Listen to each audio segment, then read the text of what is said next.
पूछा गया कि ये जेल के हालात क्या है ग्वालियर के, सुनो अजीब बात है।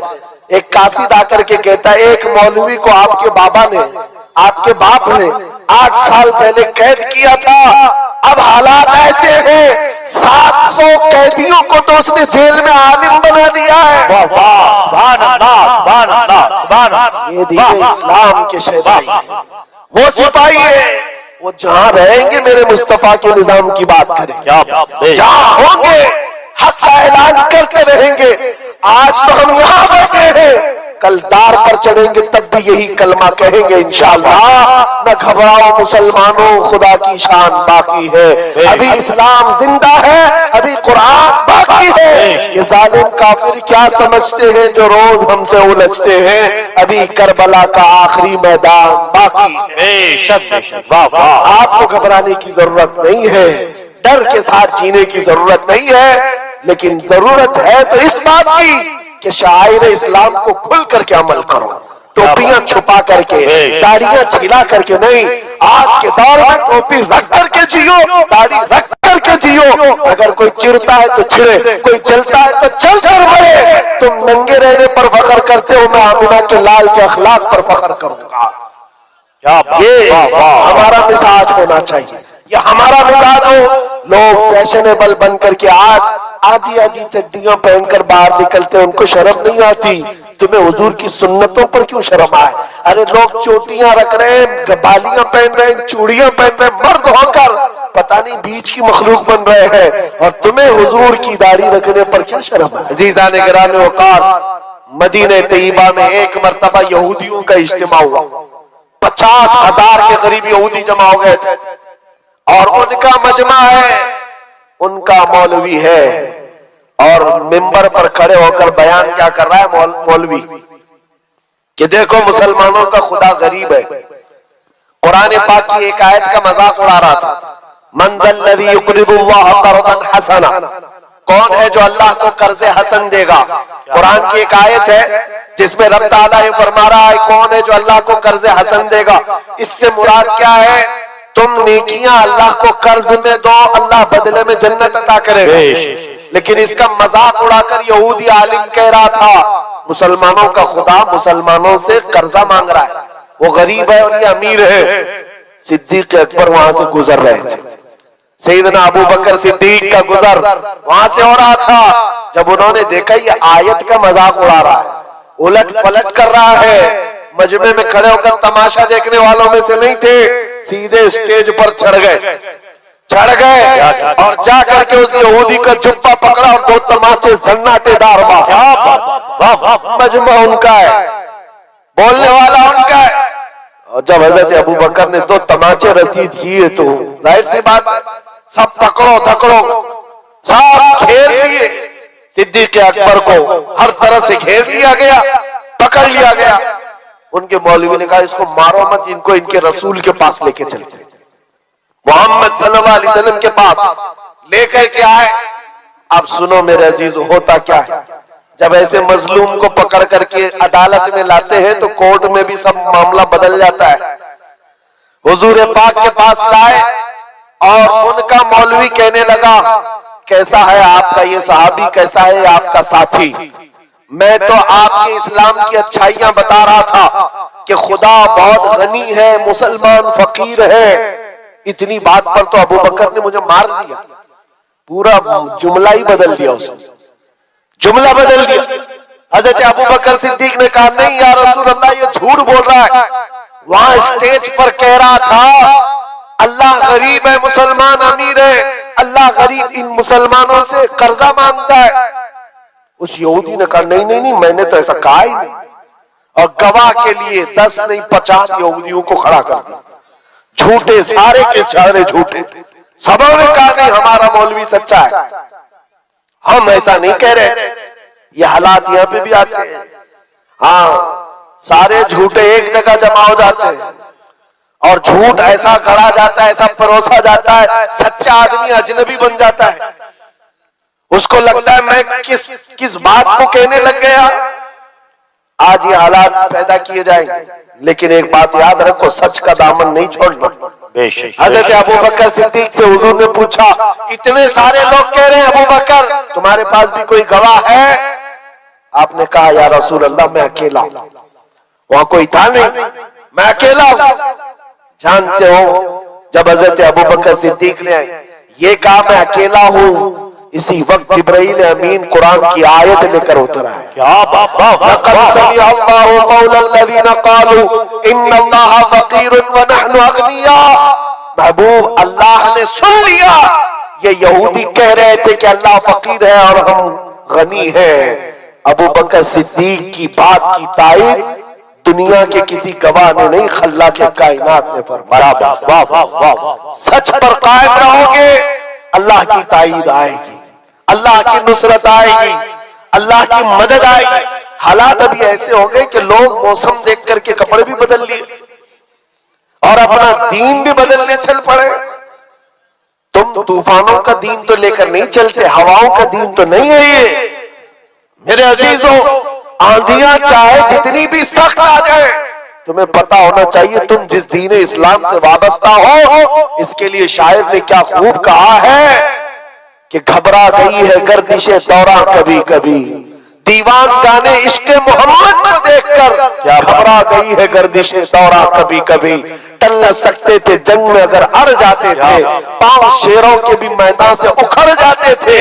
हक से सरकश हुआ कोई तो बिगड़ जाते थे, अरे तेग क्या चीज है हम तोप से भी लड़ जाते। बेशक बेशक बेशक दश्त तो दश्त है, दरिया भी न छोड़े हमने, बहरे जुल्मात में दौड़ा दिए घोड़े हमने। हमारी तारीख रही है, ये हमारी तारीख है। आपको मैं ये बात इसलिए बता रहा हूं कि हालात को देख देख कर जिस तरह से सोशल मीडिया पर वायरल किया जा रहा है, तुम भी कहीं बहक न जाना, बह मत जाना। याद रखो अभी क्या चल रहा है, रात अंधेरा है ना, लेकिन सारे हर एक बैठे हुए को यकीन है कि सुबह का उजाला आने वाला है। बेशक बेशक बेशक, यकीन है कि नहीं है? उजाला आएगा, अंधेरा हमेशा नहीं रहता। अगर बदलियां छाई है आज उम्मत पर, इंतजार करो रब ताला उजाले जरूर लाए। बेशक बेशक बेशक।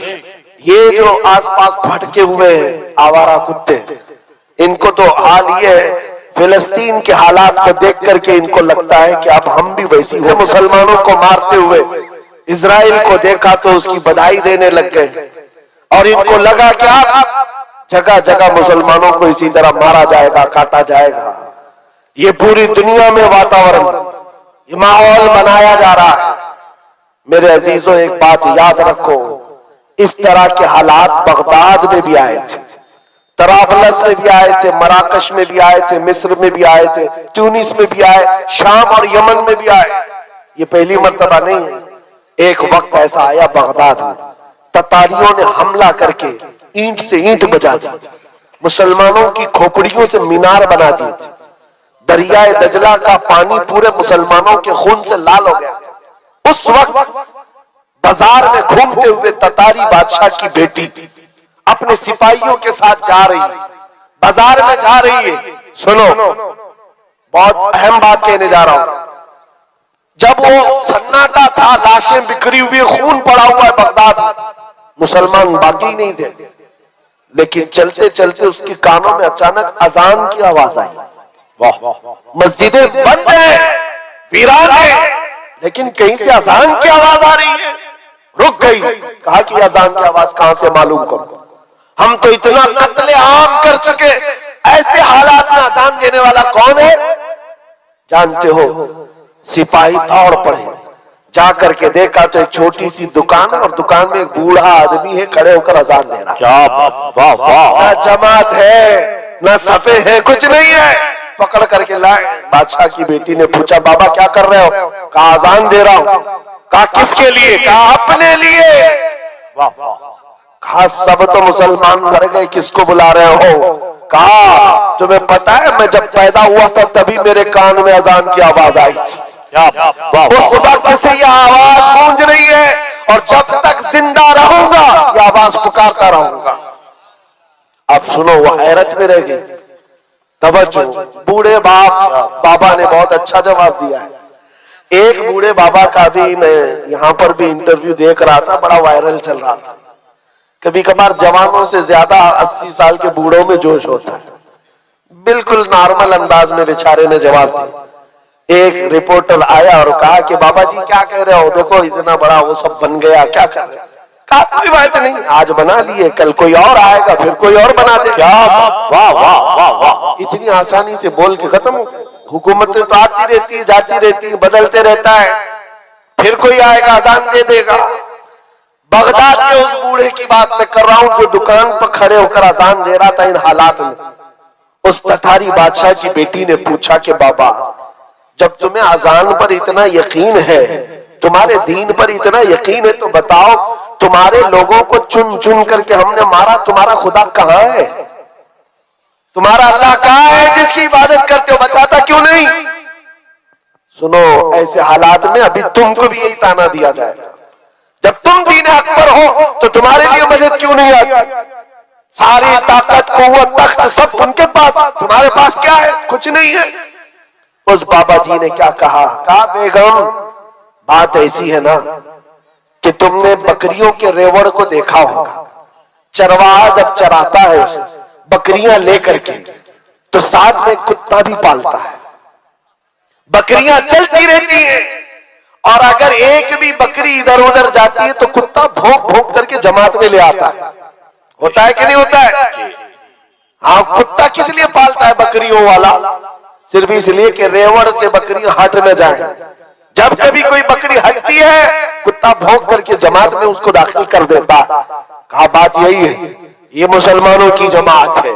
जब कभी ये मुस्तफा करीम के रास्ते से इधर उधर हटते हैं, मौला तुम जैसे कुत्तों को हम पर छोड़ता है, तुम भौंकते हो और फिर हम शरीयत मुस्तफा पर आ जाते हैं। वाह वाह वाह वाह, नारे तकबीर, नारे रिसालत, जिंदाबाद जिंदाबाद जिंदाबाद जिंदाबाद। मेरे अजीजों, बात यही है। और मैंने देखा है आज बिहम्दी ताला इन बिगड़ते हुए हालात में भी कसरत से आज हिंदुस्तान में जो नारा लग रहा है वो लब्बैक या रसूल अल्लाह, लब्बैक या रसूल है या नहीं है? पीछे वाले ठंडे तो नहीं हो गए? अगर ठंडे नहीं है तो लब्बैक पुकार करके दिखाया अपने नबी पाक को, लब्बैक या रसूल अल्लाह। यहाँ गुलामों ने पहले से जला के बताया है कि नबी के नाम पर कल भी चिराग जलता था, आज भी जलता रहे। क्या बात, बेशक बेशक, सुभान और अल्लाह। हिंदुस्तान की सरजमीन पर ये तो मोबाइल का टार्च है जो थोड़ी देर के लिए जला है। रब तबारक व तआला अगर हिजाबात हटा दे, हर एक के सीने से वो रोशनी चमकती हुई नजर आए। क्या बात, बेशक इसलिए बेशक। हिंदुस्तान के मुसलमान अल्हम्दुलिल्लाह हुजूर पाक सल्लल्लाहु ताला अलैहि वसल्लम के ऐसे वफादार हैं। मैं जानता हूं पूरी दुनिया भर के मुसलमानों का मुताला किया हुआ है, जो इश्क तुम्हारे पास है इसकी मिसाल बहुत कम मिलती है, बेशक बहुत कम मिलती है। इसलिए कि नबी पाक के नाम पर मर मिटने वाली कौम हमने यहाँ पर देखी है। गुनहगार तो है लेकिन नबी के गद्दार नहीं है। बेशक बेशक।